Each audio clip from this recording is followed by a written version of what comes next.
selalu berusaha menyimpan sesuatu yang bisa membawa manfaat, baik untuk dirinya, untuk anak cucunya, maupun untuk keluarganya, untuk masa kini dan masa depannya. Kadang simpanan itu berbentuk uang, kadang berupa tanah, lain saat berbentuk pabrik, dan lain sebagainya. Sementara masa depan yang paling pasti adalah akhirat. Jika untuk masa depan dunia kita rela memeras keringat, membanting tulang, pergi pagi dan pulang petang, menyimpan uang, menyimpan tanah, menyimpan pabrik, pernahkah kita merenung jika satu saat kiamat datang, kita dibangkitkan dari kubur masing-masing, berdiri di padang mahsyar untuk mempertanggungjawabkan seluruh kegiatan hidup kita di dunia ini? Lalu kita akan menuju ke alam akhirat. Sudahkah kita mempunyai simpanan untuk akhirat kita? Pada pertemuan kali ini saya ingin menyampaikan sebuah hadis di mana Rasulullah sallallahu alaihi wasallam bersabda, "Arba'un min kanzil jannah." Simpanan sorga ada 4 macam. Yang pertama, ikhfa'us shadaqah, menyembunyikan sedekah. Saudara-saudara kaum muslimin, sebagaimana yang kita maklum bahwa Allah Subhanahu wa taala melebihkan sebagian rezeki dari kita terhadap yang lain. Ada yang kaya, ada yang setengah kaya, ada yang miskin, ada yang setengah miskin, dan selanjutnya. Ada yang gajinya kecil tapi penghasilannya gede. Ada yang penghasilannya gede tapi nggak punya gaji. Ada juga yang memang gajinya gede dan penghasilannya gede. Kelebihan rezeki merupakan sunnatullah dan tidak harus membuat kita merasa lebih dari yang lain. Bahkan sebaliknya, kelebihan itu harus membuat kita ringan tangan untuk menolong mereka yang memang memerlukan pertolongan. Kalau saudara diberikan ilmu, maka pertanyaan akhirat cuma satu: ilmumu kau amalkan untuk apa? Kalau saudara diberikan umur yang panjang, pengadilan akhirat juga bertanya satu: umurmu kau habiskan di mana? Tapi kalau saudara diberikan harta, pengadilan akhirat akan bertanya dua: hartamu kau dapat dari mana, kau belanjakan kemana? Dari mananya ditanya, dan kemananya juga ditanya. Oleh karena kita akan dimintakan pertanggungan jawab, maka amanah yang bernama harta ini harus kita gunakan dengan sebaik-baiknya. Ada penggunaan yang merupakan kewajiban, itu zakat namanya. Ada penggunaan yang sewaktu-waktu, itu infak namanya. Ada yang lebih sewaktu-waktu lagi, dan itu sedekah namanya. Zakat dia terikat oleh haul dan nisab, oleh putaran batas waktu dan ukuran dari harta itu sendiri. Sedangkan infak terikat oleh situasi dan kondisi perekonomian seseorang. Sedangkan sedekah tidak terikat dengan apapun. Dalam kondisi seperti apapun kita bisa melakukan sedekah dengan yang terkecil sekalipun. Sampai-sampai Rasulullah sallallahu alaihi wasallam mengajarkan, la tahqiranna minal ma'rufi syai'an walau an talqa akhaka biwajhin talik. Atau ada hadis, tabassumuka fi wajhi akhika laka shadaqah. Senyumanmu kepada temanmu adalah sedekah. Jadi untuk melakukan sedekah tidak harus dalam berbentuk uang. Dengan ilmu kita bisa sedekah, dengan tenaga kita bisa bersedekah, dengan pikiran kita bisa bersedekah, bahkan senyum kepada teman itu pun sedekah. Jadi kalau sedekah dengan uang memang belum punya uang, nyengir aja banyakin. Itu asal pada tempatnya, jangan lalu ketemu tiang listrik cengengesan. Tentu tidak pada tempatnya dan tidak wajar. Nah, sedekah yang paling dicintai Allah adalah sedekah yang disembunyikan. Artinya, jauh dari sifat riya. Kan kadang-kadang ada orang sedekah itu disebutkan namanya, apa tidak bagus? Kalau memang niatnya ikhlas, ya bagus-bagus saja. Untuk memberikan sugesti kepada yang lain. Di Fulan bin Fulan nyumbang sekian, diumumkan. Boleh kalau niatnya untuk memberikan rangsangan kepada yang lain supaya dia menyumbang lebih besar dari orang tadi. Tapi kalau itu mendatangkan riya, maka sedekah yang paling dicintai Allah adalah sedekah yang disembunyikan.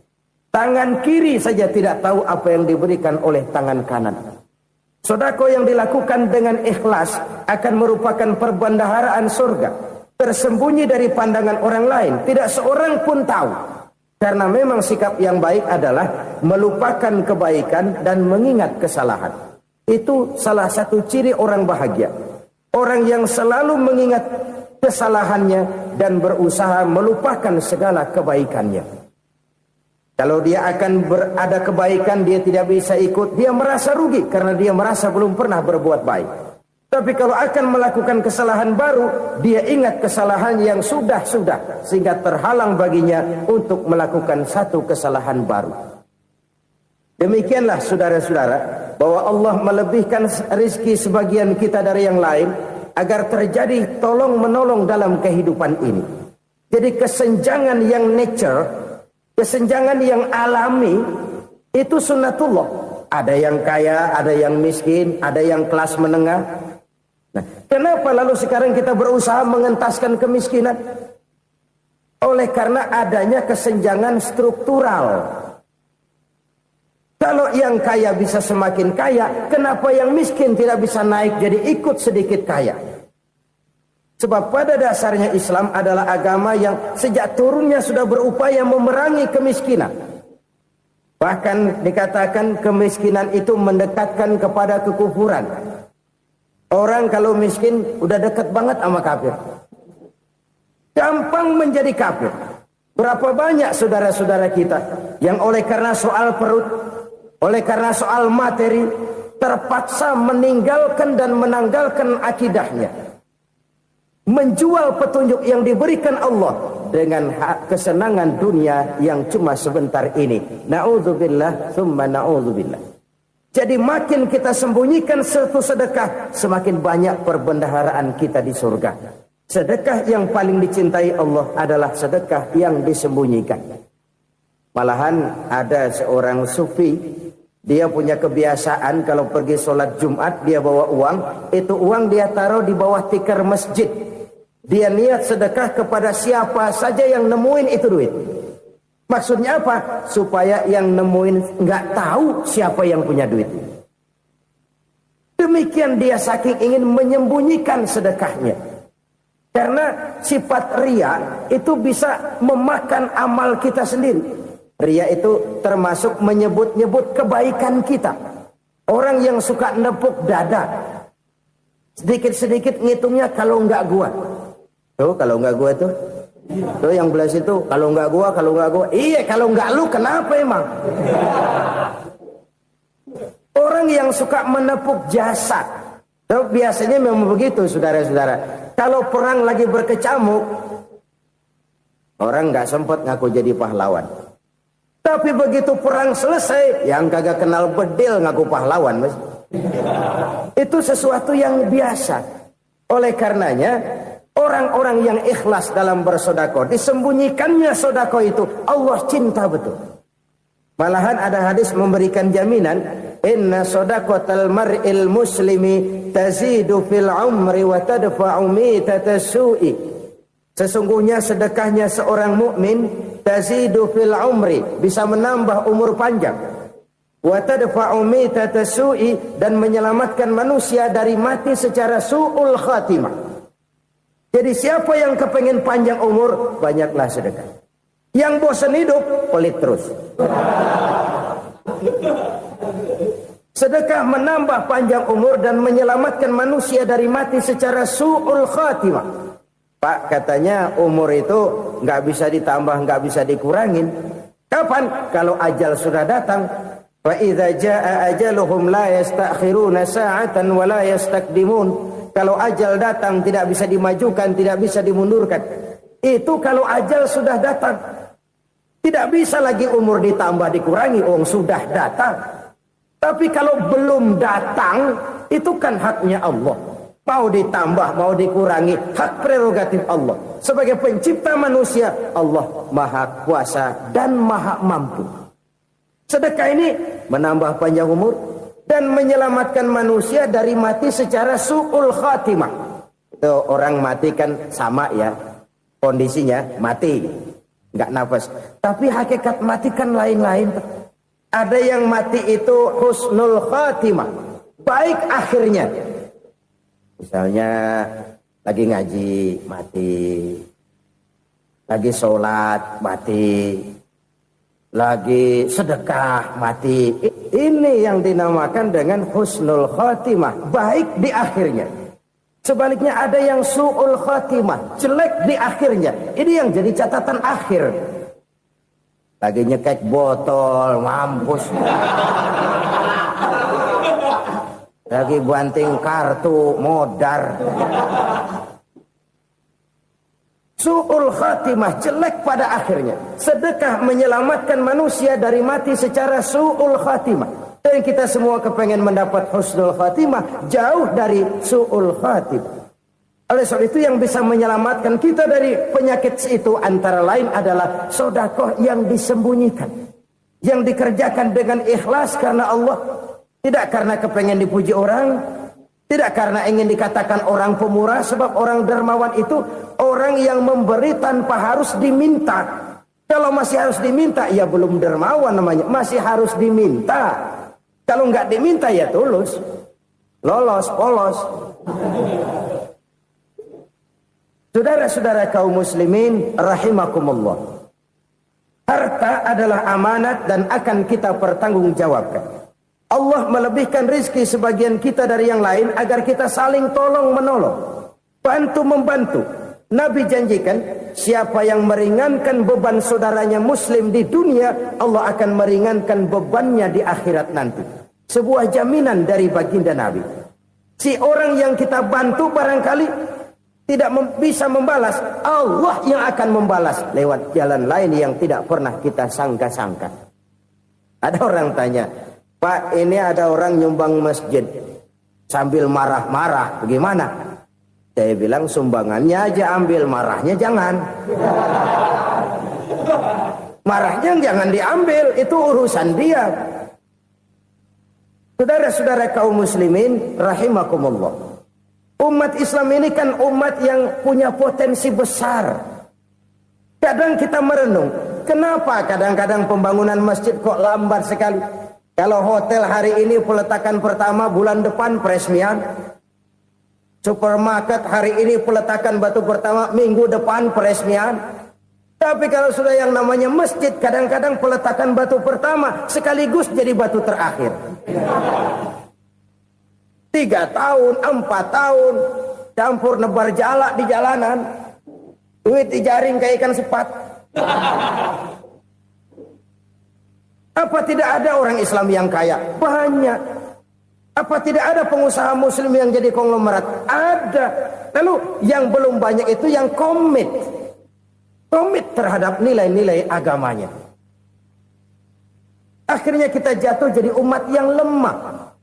Belum ada pengusaha konglomerat muslim buka pabrik supermi cap beduk misalnya umpamanya atau pabrik kecap cap sorban supaya identitas keislamannya sedikit kelihatan.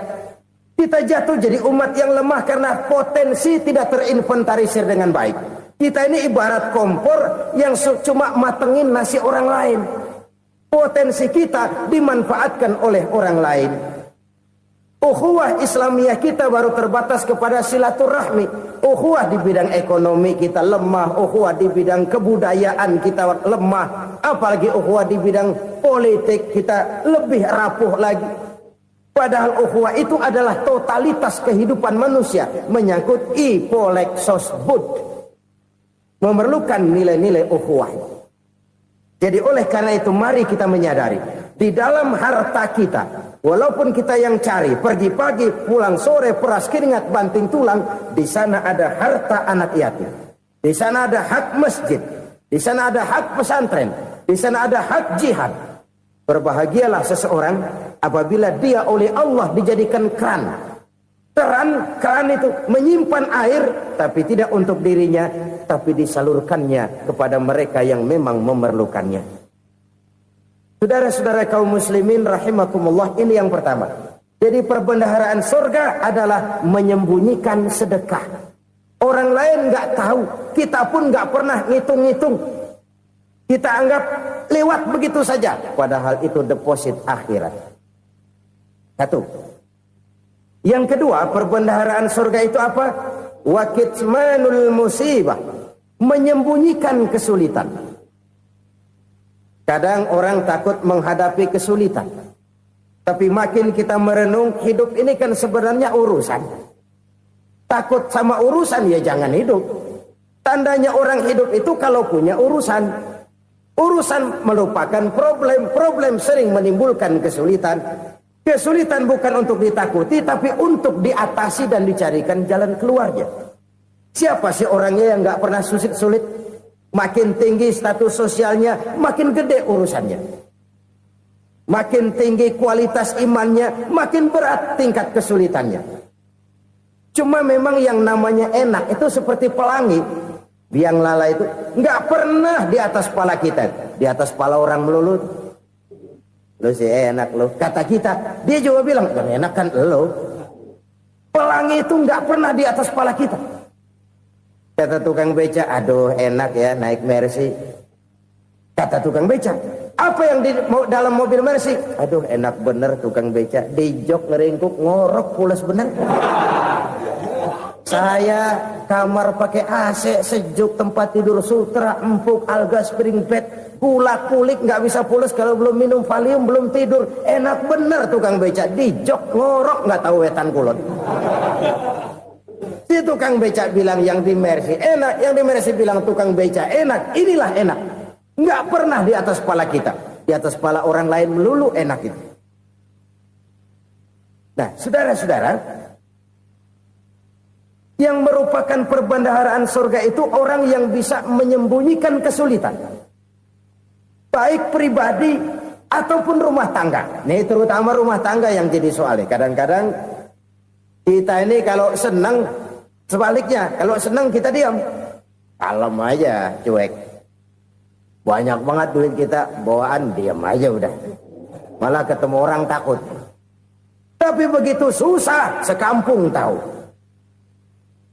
Padahal Nabi mengajarkan perbendaharaan surga itu menyembunyikan musibah, menyembunyikan kesulitan. Kalau enak, cerita sama orang-orang. Kalau nggak enak, rasain sendiri, tekan sendiri, atasin sendiri. Kita kan sebaliknya, senang kita diam, asal lagi susah, paling tidak kita nyari teman buat cerita kesusahan. Siapa orangnya yang nggak pernah susah? Cuma soalnya bagaimana kita mengatasi kesusahan itu sendiri. Begitu juga misalnya kalau orang sudah berumah tangga, itu orang tuanya harus menjadi tempat dia cerita yang enak-enak saja. Yang nggak enak rasain berdua, selesaikan berdua, atasin berdua. Jangan dibalik. Asal senang diam, giliran susah saja. Maknya laporan. Terbalik. Bisa menjaga security informasi. Maka nama bayam keluar diam, malah seluitan. Enak amat lo makan daging ayam. Security informasi. Saudara-saudara kaum muslimin rahimakumullah. Ujian yang terberat itu yang pernah diberikan kepada para nabi, para rasul, para aulia, para ulama. Makin tinggi keimanan, makin berat bentuk kesulitan. Ayo saya kemukakan satu contoh saja. Ada seorang nabi yang kaya, nabi kaya, namanya Nabi Ayub. Iblis kalau orang begini kan keki, ibadahnya rajin, kaya. Nih yang kayak begini susah digodain. Kalau ibadahnya rajin, miskin, kali bisa disogok. Sini imannya mantap, ibadahnya rajin, kaya, nabi lagi. Oh, tapi namanya iblis nggak kurang akal. laporan. Tuhan, kenapa Les? Ya ini bahasa saya, bahasa Qur'annya sih nggak gitu. Itu hambamu yang namanya Ayub, dia rajin ibadah cuma karena dikasih kaya aja. Coba kasih miskin dia, berhenti dia sembahyang. Ah, kamu bisa aja. Saya tahu Ayub itu hambaku yang ikhlas.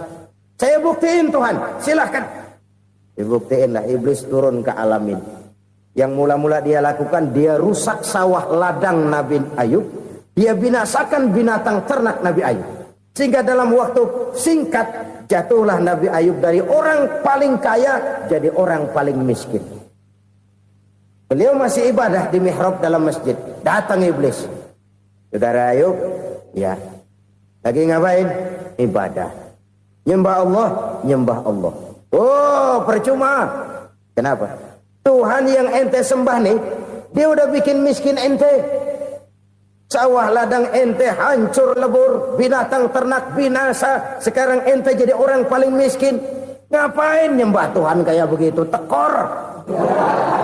Udah berhenti dah ibadah, berhenti ibadah. Ini iblis sama Tuhan laporannya lain, yang dikerjakan kepada Nabi Ayub juga lain. Benar begitu iblis kata Nabi Ayub? Iya, sawah ladang saya habis, buras. Binatang ternak saya binasa, binasa. Saya miskin, bangpak. Apa jawab Nabi Ayub? Bukan innalillahi, ya ini hebat. Alhamdulillahillazi a'tani wa akhadha minni. Segala puji bagi Allah yang telah memberikan harta kepada saya dan sekarang mengambilnya lagi. Alhamdulillah. Allah yang ngasih, Allah yang ambil. Itu mah urusan Allah. Iblis cuman ibadah jalan terus, sujud lagi Nabi Ayub. Iblis seleher gondok banget. Dasar Nabi nggak mempan dia apa-apain. Miskin malah alhamdulillah. Allah yang ngasih, Allah yang ngambil. Jadi kalau kita tidak komit, kita tidak terikat kepada kaya, miskin, senang, susah, apa yang bisa bikin kita susah? Jadikan kekayaan, kemiskinan, jadikan senang, susah sebagai anak buah yang bisa kita atur.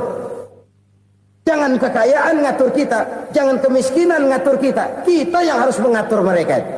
Senang, susah, kaya, miskin, bahagia, sengsara, jadikan itu anak buah yang bisa kita atur.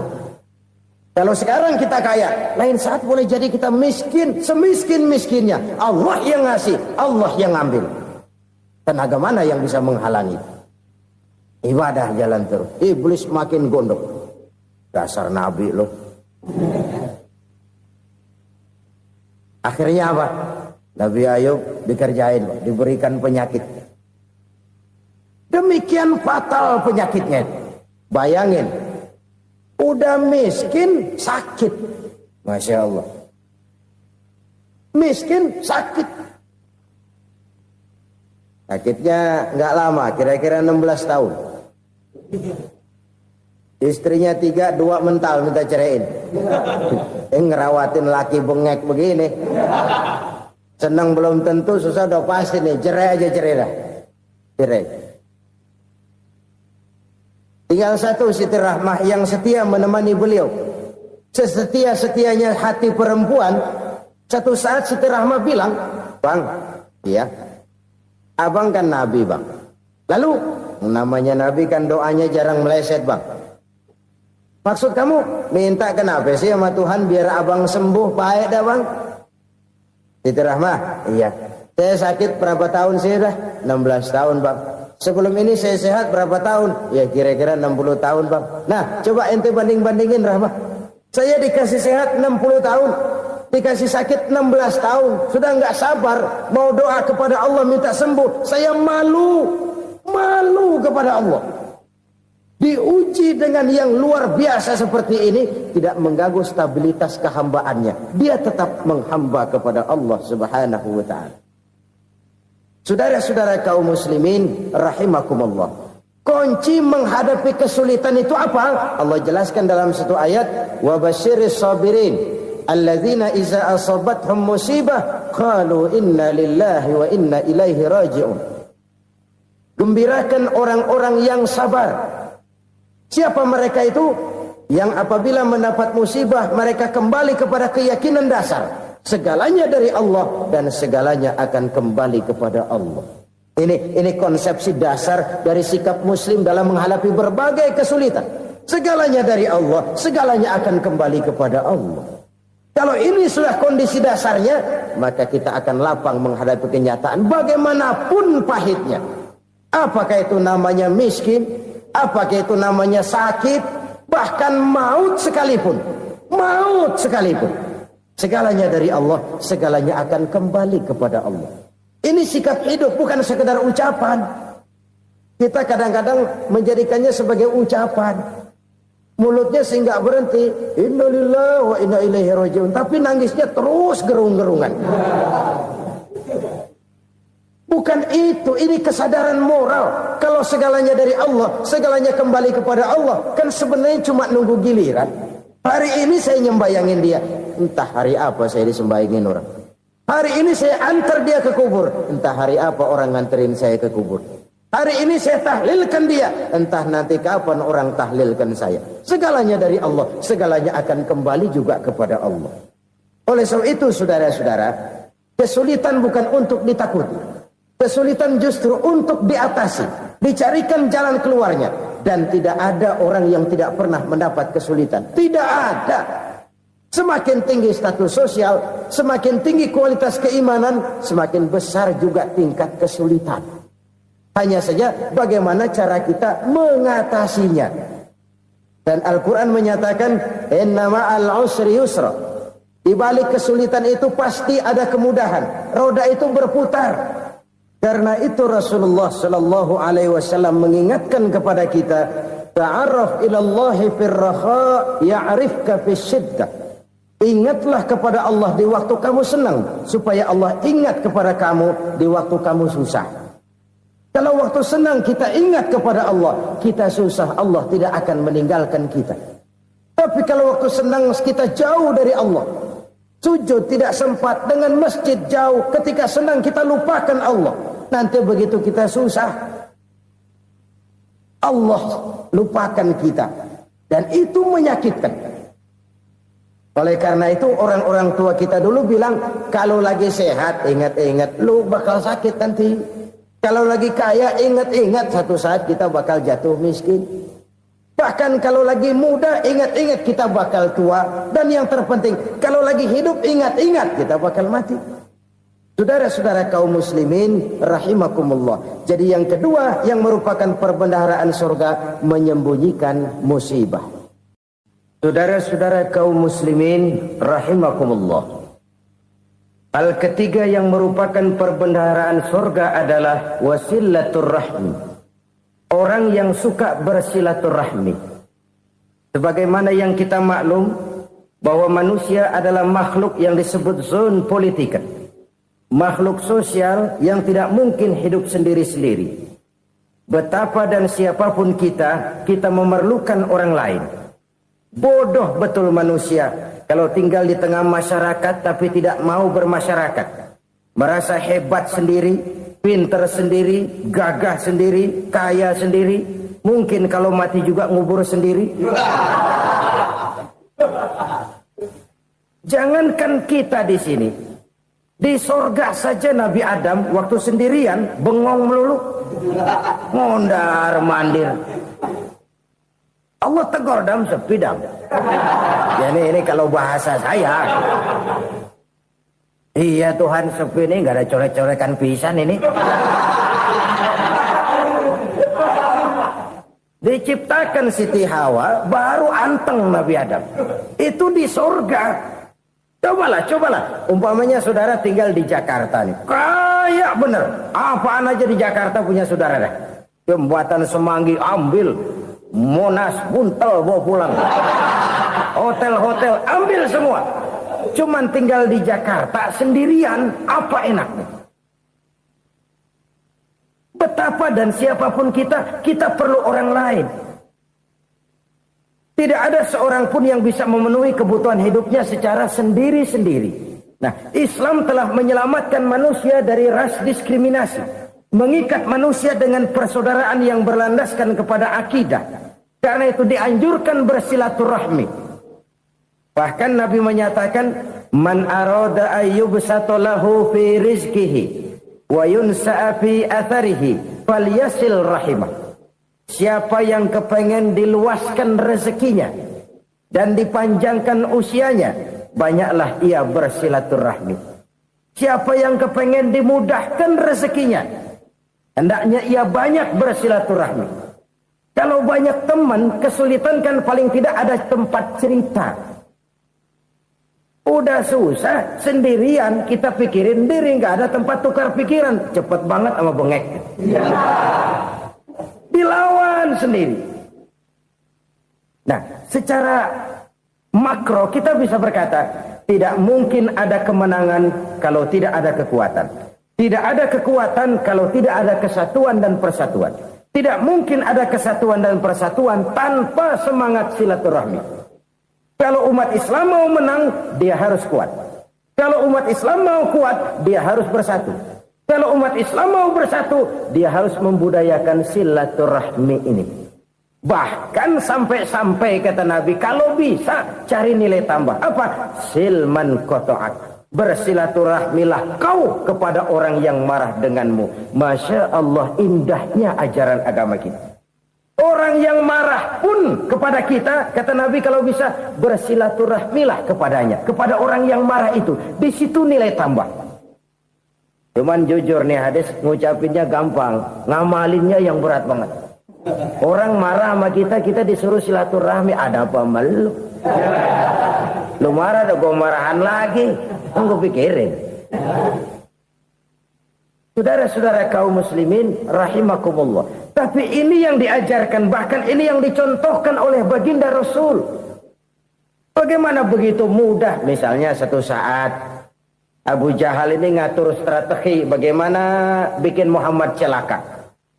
Dia gali lubang di depan tempat tidurnya. Dia tutupin daun korma.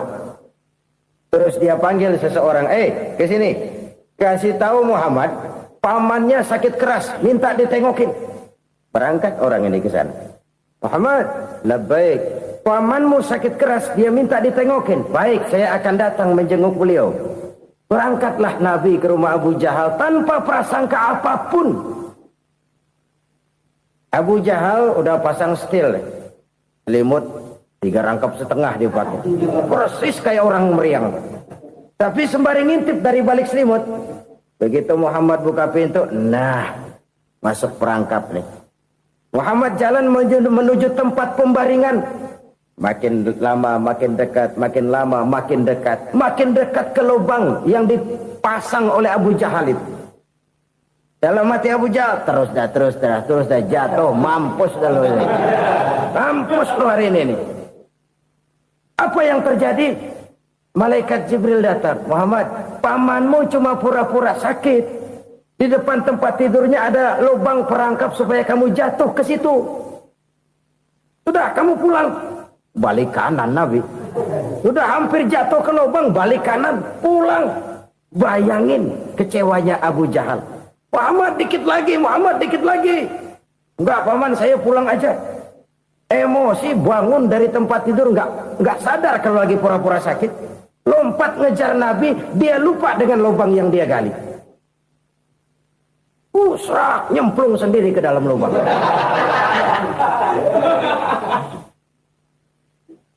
Nabi terus berlalu.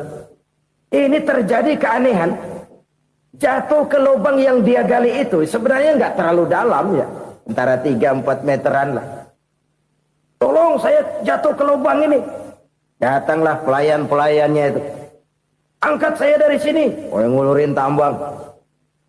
Satu gulung, belum juga nyampe itu tambang. Kurang, beli lagi ke warung. Sambung, ulur lagi, nggak juga bisa sampai. Wah, ini kerjaan Muhammad ini. Tolong, siapa salah seorang kamu ke rumah Muhammad, kasih tahu encangnya kecebur. Minta ditolongin. Sampaikan kepada Rasul.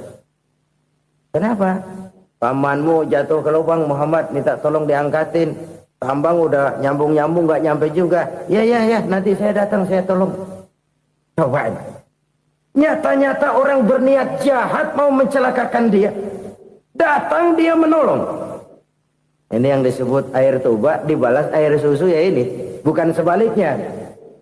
Air tuba dibalas air susu. Paman, kecebur ya? Iya Muhammad, tolong ini. Pegang tangan saya. Nabi ulurkan tangannya, nyampe. Dipegang oleh Abu Jahal, diangkat ke atas. Sampai atas, apa kata Abu Jahal? Sihirmu memang hebat Muhammad. Udah ditolongin dikata sihir. Yang enak kita kemplang kan itu orang begitu. Urusan apa? Tapi inilah akhlak. Kalau bisa kamu bersilaturahmilah dengan orang yang marah kepadamu sekalipun. Orang marah kita tetap baik. So, kalau kita berbuat baik sama orang yang memang baik, rasanya sih biasa-biasa aja. Orang baik kita baik lagi, ya draw aja, belum ada nilai tambah di situ. Baru ada nilai tambah kalau kita bisa berbuat baik kepada orang yang nyakitin kita. Itu namanya kita setingkat di atas dia.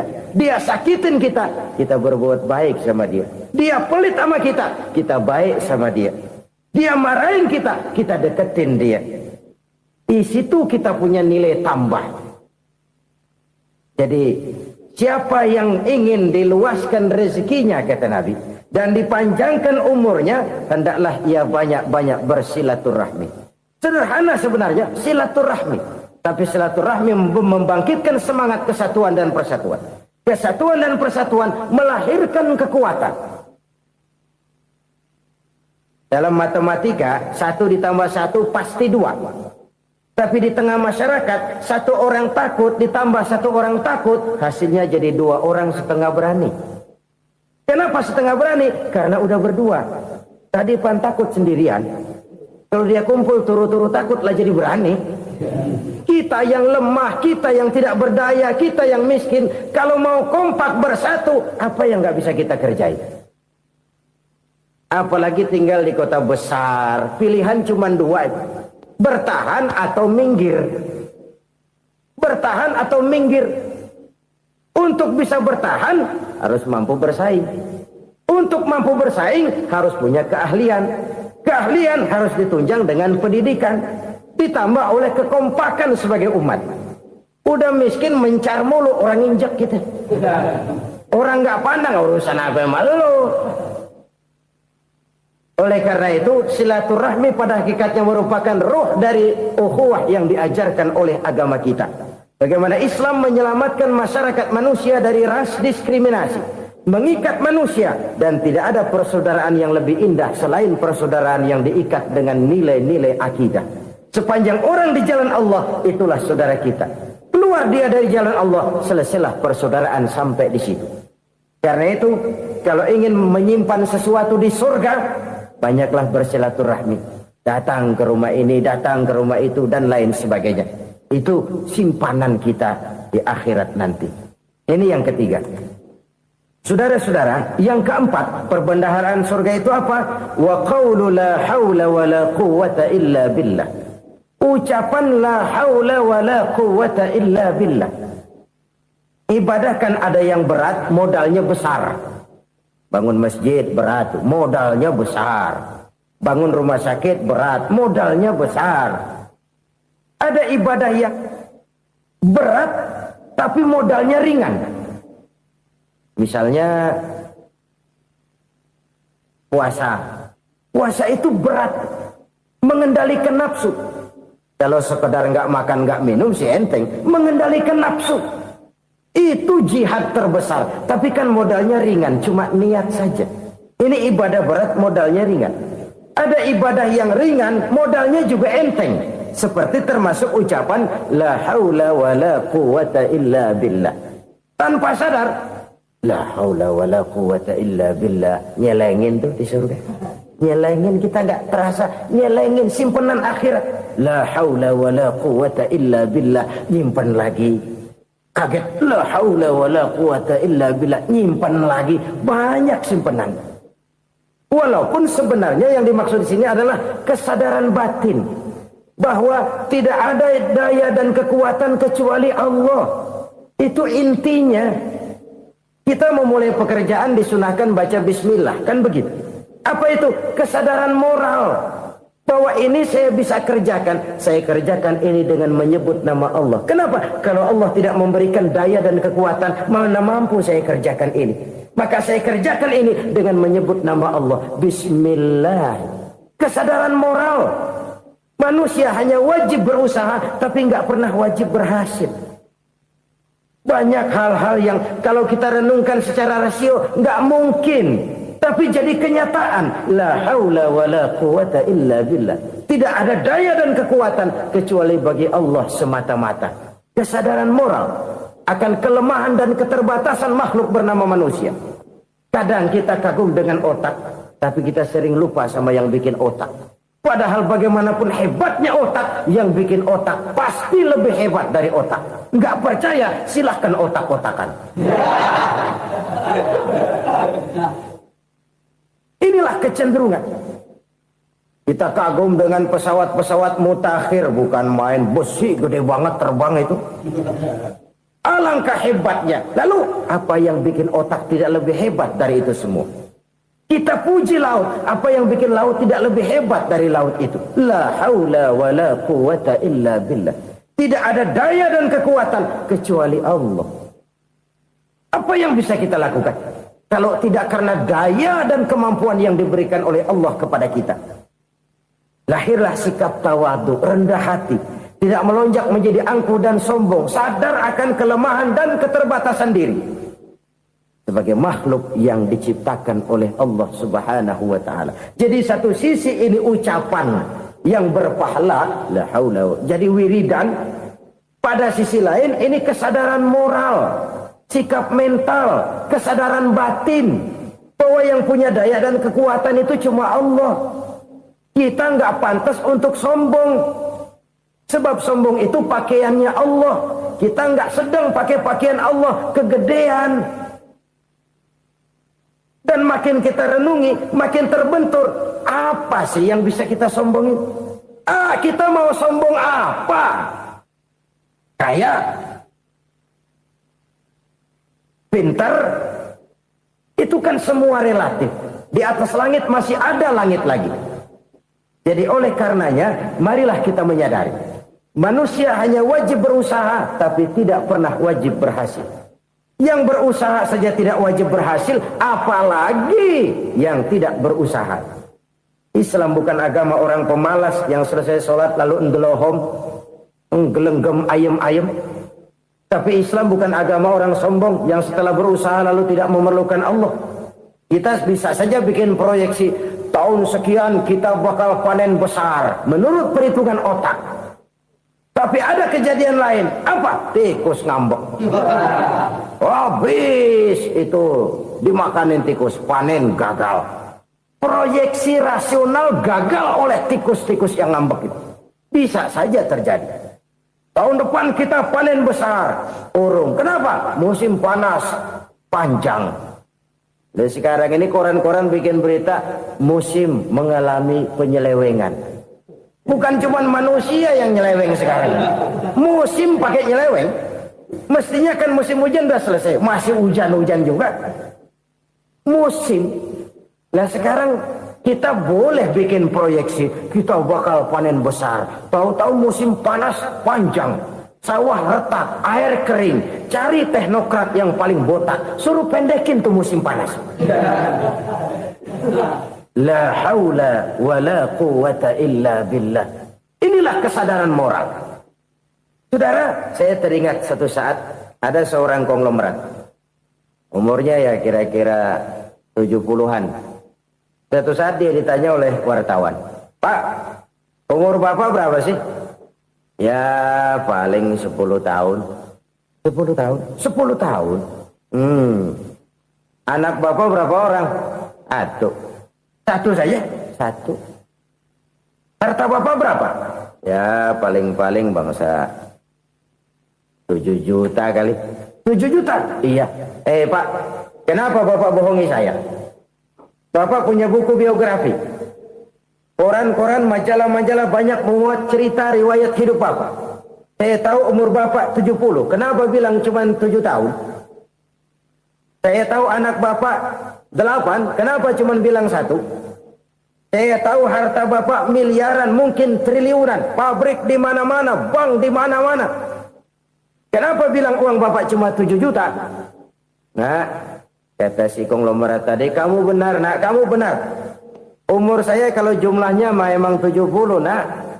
Cuman ingat-ingat saya, baru 7 tahun terakhir ini saya sujud. Baru 7 tahun terakhir ini saya berusaha dekat dengan Allah. Saya laksanakan perintahnya, saya jauhi larangannya. 7 tahun inilah rasanya yang ada nilainya di hadapan Allah. Yang 63 tahun matong, kelabu, kelem umur gue. Habis untuk maksiat, untuk munkarat. Maka ketika ditanya tadi, umur saya 7 tahun itu. Oh begitu Pak. Oh iya. Lalu anak Pak. Anak bapak kan 8. Kenapa bilang cuma 1?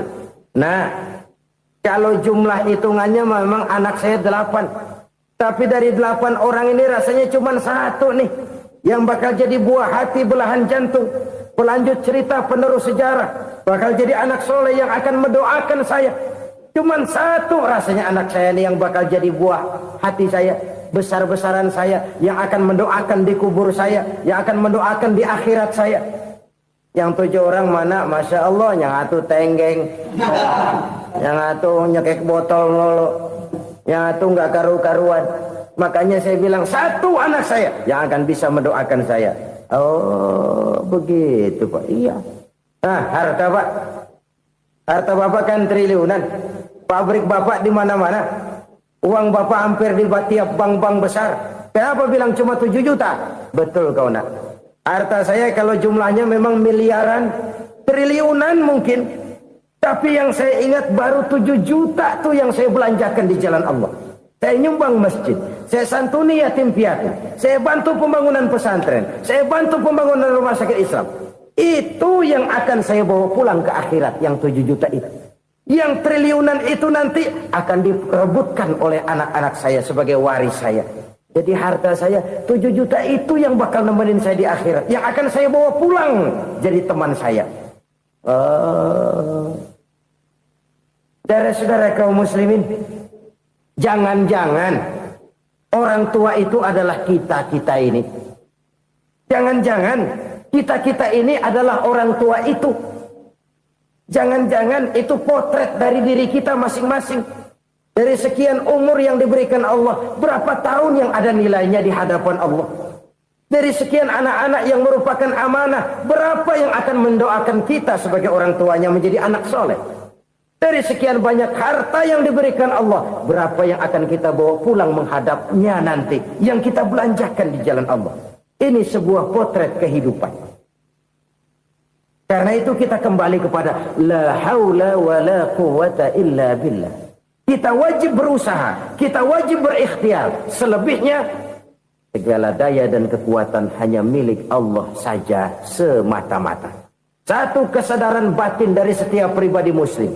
Setelah ia berusaha dan berikhtiar, ia menyerahkannya kepada Allah Subhanahu wa ta'ala. Jadi, satu sisi ini merupakan wiridan ucapan yang mengandung pahala. Pada sisi lain, ini merupakan sikap batin dari seorang muslim di dalam ia menghadapi realitas kehidupan ini.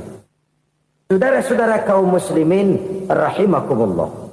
Kalau ini kita jadikan satu basis kehidupan, maka ini akan menyelamatkan manusia dari kemungkinan tergelincir menjadi orang yang lupa diri dan lupa darat. Sebab itu Imamul Ghazali berpesan, Jadidis safinah fa innal bahra amiq wa khuziz zad fa inna safara ba'id wa khaffifil hamla fa innal hamla sadid. Perbarui selalu kapalmu karena lautan sangat dalam. Bawa bekal yang banyak karena perjalanan ini sangat jauh.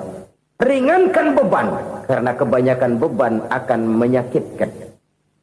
Alangkah indah kalimat ini, alangkah dalam makna yang terkandung di sana. Perbarui selalu kapalmu karena lautan sangat dalam. Apa artinya ini? Jaga mentalmu baik-baik. Pelihara imanmu baik-baik karena hidup penuh cobaan seperti lautan. Kita kalau berlayar di lautan kan kadang-kadang tenang, angin bertiup sepoi-sepoi basah. Jika malam datang bintang gemintang bertabur menghias cakrawala. Rembulan memantulkan sinarnya dengan indah. Dalam keadaan begitu berlayar enak. Tapi lain saat ombak menggunung, halilintar menyambar, angin topan bertiup. Berapa banyak sudah saudara-saudara kita yang tenggelam di lautan dunia tanpa sadar bahwa dia belum sampai kepada pantai yang akan dituju. Berapa banyak sudah saudara-saudara kita yang tenggelam di lautan dunia ini tanpa sempat bangkit lagi. Dia menyangka sudah sampai kepada tujuannya. Hati-hati kapal jangan sampai bocor karena lautan sangat dalam. Iman ini jaga baik-baik karena hidup penuh dengan ujian. Wa khuzizat fa inna safara ba'id. Bawa bekal yang banyak karena perjalanan sangat jauh.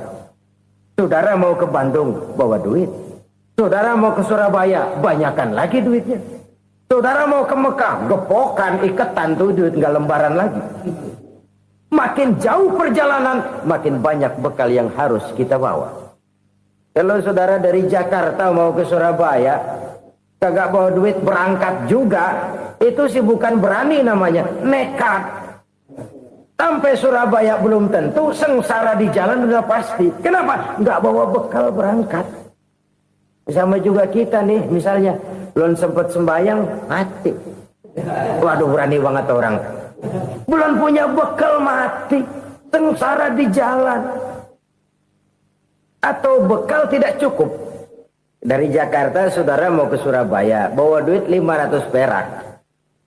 Paling jauh Cikampek nyampenya itu. Paling jauh itu. Antara jauhnya perjalanan dengan bekal yang saudara bawa tidak seimbang. Hidup ini perjalanan panjang. A walking tour. Dimulai dari alam arwah. Sebelum jasad diciptakan, roh diciptakan lebih dulu. Dari situ pindah ke alam rahim. Dari alam rahim pindah ke alam dunia.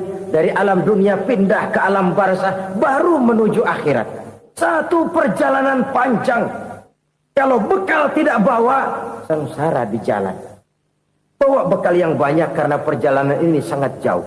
Wa khaffifil hamla, ringankan beban karena beban itu cuma akan menyulitkan. Kalau bekal itu sih keperluan, tapi beban nggak kita perluin, cuma ngeberat-beratin. Apa ini beban? Dosa. Kecurangan, kebatilan, kezoliman, ketidakadilan, kesewenang-wenangan.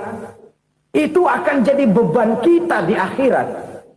Alangkah celakanya, perjalanan panjang, bekal tidak bawa, beban kelewat banyak. Alamat sengsara di jalan. Pahala tidak ada, dosa berlipat ganda. Na'udzubillah, summa na'udzubillah. Kalau kita rangkum nasihat Al-Ghazali dengan kisah si konglomerat tadi, kita akan mengambil kesimpulan. Pertama, bekal terbaik dalam menghadapi gejolak kehidupan ini tidak lain adalah iman. Yang kedua, pahala dan dosa. Dua hal kontroversial. Pahala adalah bekal, dosa adalah beban. Tapi kita sekarang kan tidak begitu terangsang kepada yang abstrak. Orang berlomba mencari yang konkret-konkret saja. Yang real. Kalau memang dosa, benjol dong. Kira-kira begitu. Kira-kira begitu. Persis orang Yahudi dulu. Orang Yahudi itu kan pernah minta kepada Nabi Musa. Ya Musa lan nu'mina laka hatta narallaha jahrah.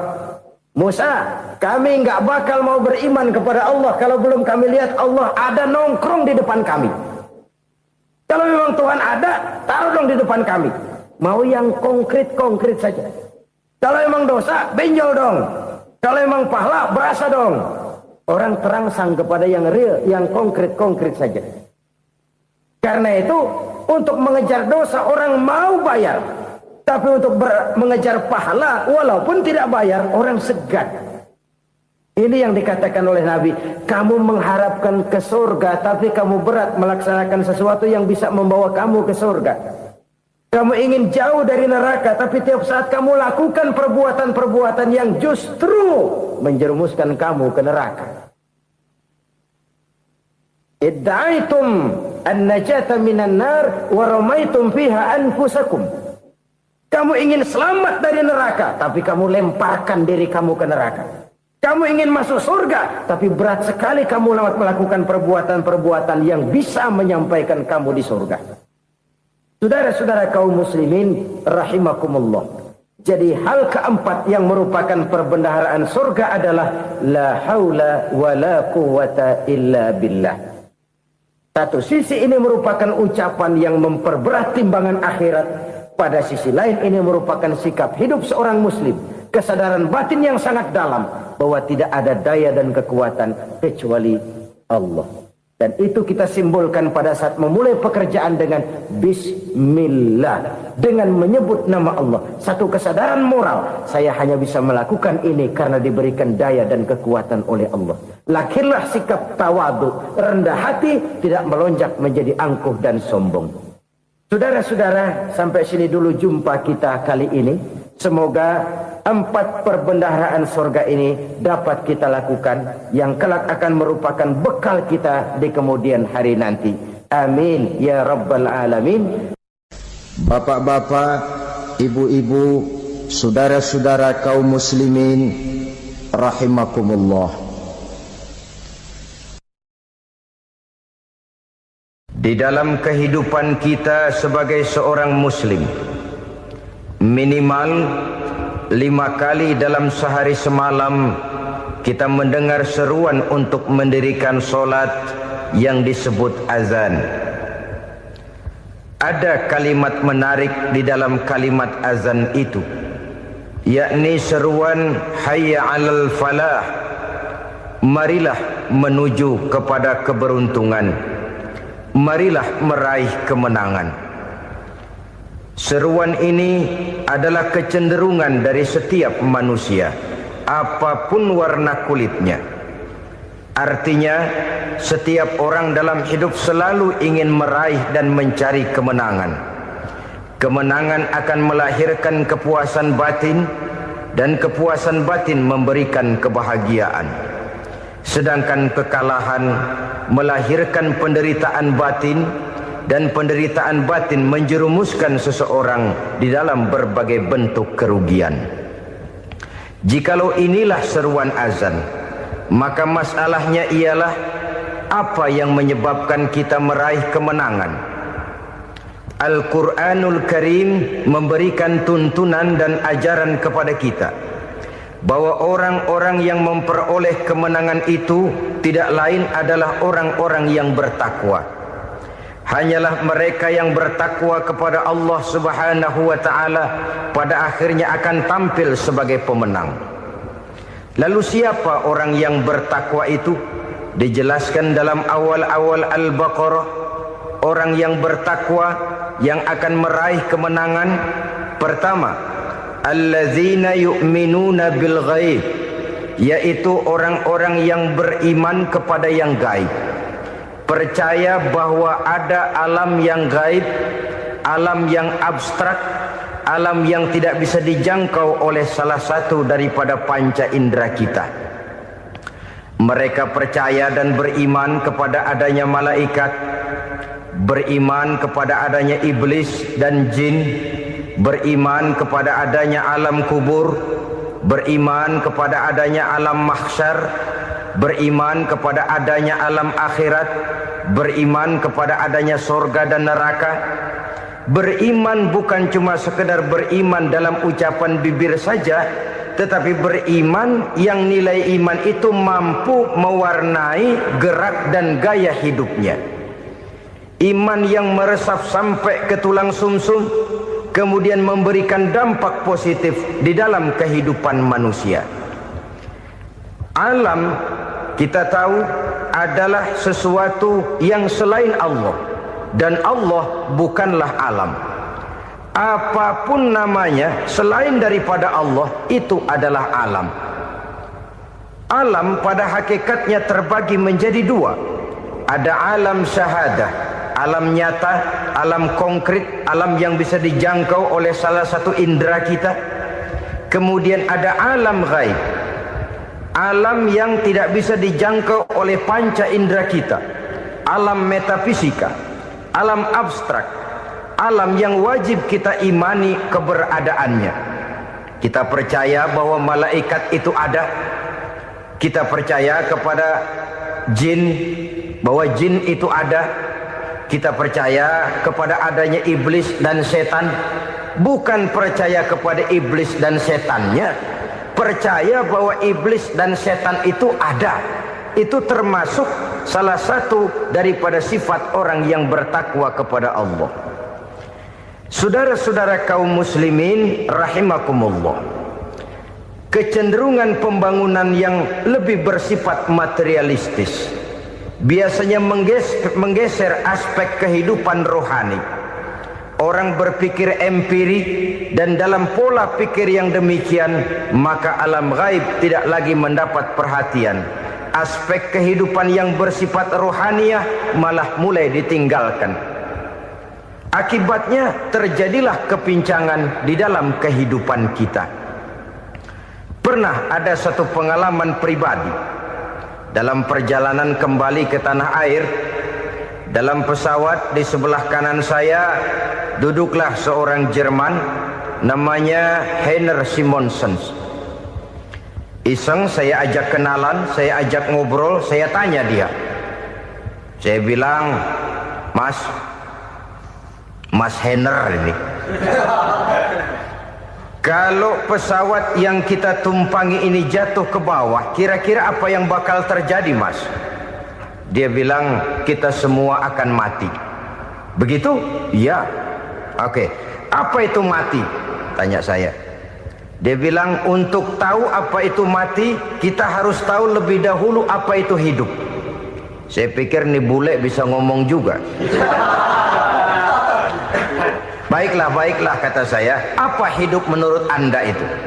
Oh, hidup itu dia bilang, kalau seluruh anggota badan kita bekerja secara normal, paru-paru memompa darah secara normal, jantung berdetak secara normal, sel-sel tubuh bekerja secara fit, dan organisme tubuh hanya mau bekerja secara normal, dia bilang, kalau kita memberi makan yang cukup, menu yang teratur, dan gizi yang lengkap. Saya bilang, kesimpulannya apa, Ner? Dia jawab, hidup adalah dari tangan ke mulut. Life is from the hand to the mouth, kata dia. Hidup adalah dari tangan ke mulut. Jadi masalah hidup tidak lebih daripada masalah isi perut. Orang pergi pagi, pulang sore, peras keringat, banting tulang, perut yang dibelain. Saya bilang, you are wrong. Sampean salah, Ner. Kamu orang Islam bukan? Bukan. Pantas. Kenapa saya salah? Dia bilang, ya jelas salah. Salahnya di mana? Kamu ini manusia. Kalau hidup cuma dari tangan ke mulut, saya bilang, kambing di kampung saya juga begitu pikirannya, Ner. Itu kambing di kampung saya, asal perutnya kenyang, sudah hidup dia. Perkara besok bagaimana, lusa prospeknya macam mana, bulan depan ada apa, kambing nggak pernah mikir. Di kampung saya kambing juga pikirannya begitu. Kamu Kristen ya? Tadinya. Loh kok tadinya, lalu apa sekarang kamu ini? Dia bilang, sekarang saya netral. Saya tidak beragama, tapi saya percaya kepada Tuhan sebagai pencipta alam. Saya ingat benar dia bilang, I haven't any religious, but I believe to God as the creator of the world. Kenapa bisa netral begitu, Ner? Habis saya bingung katanya. Islam bilang Islam baik, Kristen bilang Kristen baik, Hindu Buddha bilang Hindu Buddha baik, semua agama baik. Saya netral sekalian, nggak beragama. Yang penting saya percaya kepada Tuhan. Saya bilang, Ner, kamu ini kayak orang mau beli